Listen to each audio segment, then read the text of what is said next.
Today I'm going to show you how to access the link that is needed to know where the assignments will be starting March 30th in the event that we do have distance learning. All assignments will be posted on this link for every grade level on Monday, and I expect students finish the work by Friday at 4 o'clock. So here I am on my iPad, and if you're in kindergarten junior, kindergarten or first grader, you have a link on your iPad for Mrs. Upp's website. If you are in the older grades, just press on Google Classroom to find Mrs. Upp's website. You also can click on Chrome or Safari and type in Mrs. Upp and hit search, and it will be the #1 hit on Google, which is Tales from Technology, to get there. So once you are there, this is where you want to be. Here on my website, if I push this up just a little bit, at the bottom, right above the Right Reader link, you will see something that says Distance Learning Links Technology Mrs. Upp. When I press on this, it's going to take you automatically into this website. Now this is already set up.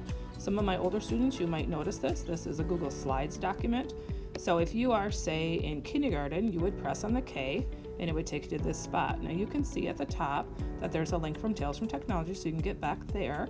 You also can see that all the classes are listed for kindergarten, and at the bottom there's a house. So if ever you get to the wrong website within this document, if you press on the house, it just takes you right back. So I went to kindergarten, so I'm going to go back to kindergarten again, and when I press on Starud's class, it'll show up like this. Now on this kindergarten page, you'll see it has Right Reader link. It tells you how you get into it. So if the assignment for that day is to go to Right Reader, you would follow the steps in the other video I already created, which is your first name lowercase and add the class code, which is listed underneath your class teacher. Now here you have on the bottom, again, we have the Distance Learning home, we have Tales from Technology link, so it's very user friendly. When we get to the point where if we are doing distance learning and it starts on March 30th, all the assignments for that day will be in that link. So if I press on it, this is what it looks like right now. This is just a trial. Mrs. Upp is checking all sorts of things to make sure everything works. So you can check back here to see if I make changes, but honestly, the work that will be posted for March 30th will not show up here until probably the night before or on March 30th. So this is kind of how it's going to be set up. It might look just a little different. In my main document, which is not this file, I have 3 categories, and it says practice, go, and then I think review, or review, go, practice, something like that. Well, anyway, so here in that step 1 where it says this worked, uploading the file to YouTube and linking the file to slideshow, this is just a test. So if I press on this, it should launch you right into YouTube, and I removed that video, so I will be removing that link too. I just wanted to show you that though, it's kind of cool.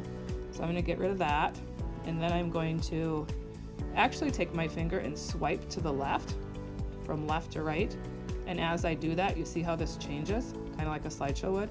So I have this kind of all set up. So I'm going to go back into here again. I'm going to click on 4th grade, because sometimes, like the 4th graders, they have a lot more work to do, and they have everything the same where they have their weeks set up. They have the distance learning app. I really strongly encourage those 4th graders, if they want to do some coding, they can sign up for an account at app.prendacodeclub.com, which is awesome. You can do Scratch there and all sorts of things. And then they have this link here for Google Classroom. And if I press on the Google Classroom link, because their computers are already set up, or their iPads are already set up, it'll automatically go. This part probably won't show up, but if it does show up, you just choose your school email account. And when it comes up, now this will look different than theirs because this is all the classes that I have on Google Classroom. You can see I have quite a few. So if I went into Mrs. Stiebenaller's class, you can see everything is listed there. Now I will only have you going into the Google Classroom if there is work that you need to turn in there. If there isn't work that you need to turn in, I'm not going to have you go there.